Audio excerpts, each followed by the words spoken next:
Hi, I'm recording another video about a CRM, which is the customer relationship management tool. And any business needs to have this.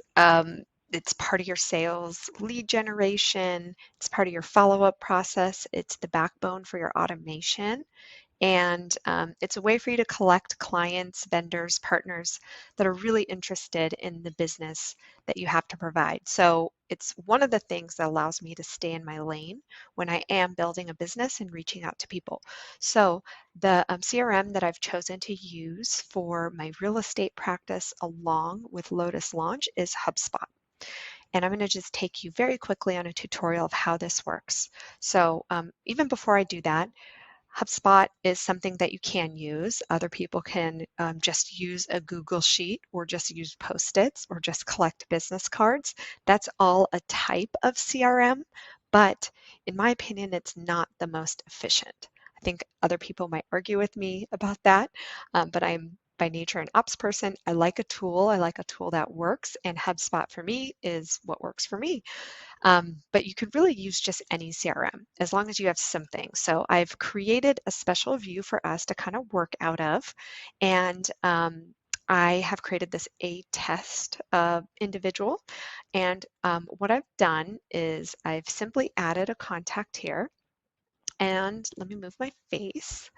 And when you add contact, you have different things that you can add here. Now, this is a special view that I created so that this pops up, and you can customize this in the View All Properties section.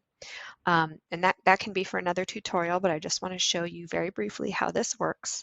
So you have your phone number and email address. I like street address and city because then I can filter by that in the views.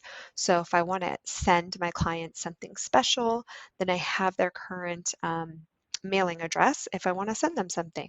If I want to do campaigns around a particular city, then I can also sort by that. So really, excuse me, it really depends on the kind of business that you want to run here, what kind of information you want to collect. So I've determined that these things are important to me.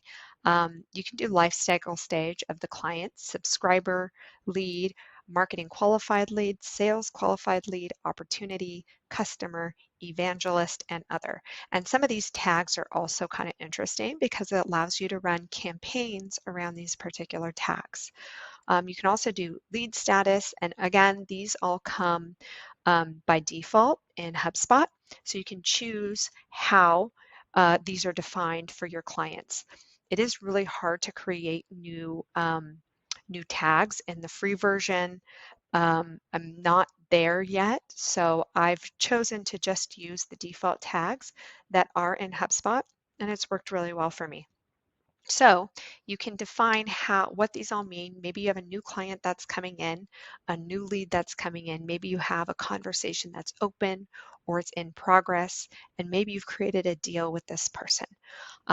Maybe you've determined that they're unqualified to buy your product. You might want to tag them as such, and then you can follow up with them in a determined amount of time that you decide.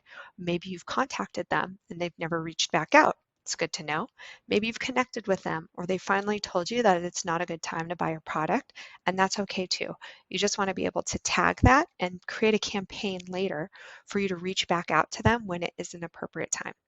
So this is kind of cool that HubSpot has this as well. So they have the Facebook Click ID where you can pull the Facebook ID from connections that you have in Facebook. They also have it on Twitter as well. I haven't seen one in HubSpot for Instagram yet, but it doesn't mean you can't custom create it with a upgraded account. They also have date of birth here, and they also have anniversary date and some things like that. If you want to add that, you can pull it from View All Properties.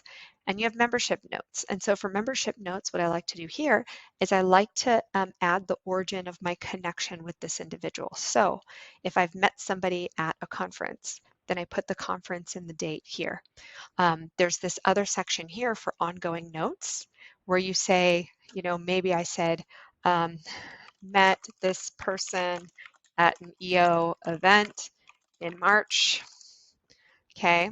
And then Oh, my face is in the way here. And then what's really cool about this is you can save note and you can also create a follow-up task with this person, whether you want it in 3 business days or maybe you want it in 2 weeks, and you just say save. And then it also creates not only a note here, but it also creates a task for you to follow up on June 8th. But if you go back to the membership notes here, let's say met this person at a conference in 2018, that original origin of that connection is there. Or maybe you want to say favorite wine is a cab, then those might be important notes that you want to add here so that you have them easily at your disposal.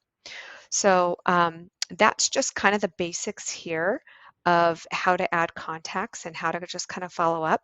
What's also pretty cool about Hubspot is if you have an email address, you have calls here that you can log, you have tasks and meetings that you can log, and they all go under activity, which is basically your roll-up of everything that's occurred.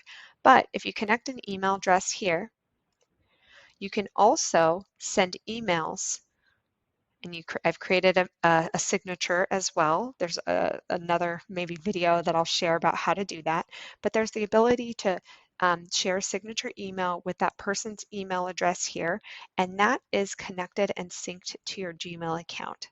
So you know when that person has opened an email, if they've taken action on it. It just allows you to have oversight over those contacts and what action has been created. So I hope that this has helped in this little mini tutorial of how to use basically a CRM so that you're collecting contacts that are meaningful and you're following up on them, which is going to be the backbone of the business as it continues to grow. Thanks.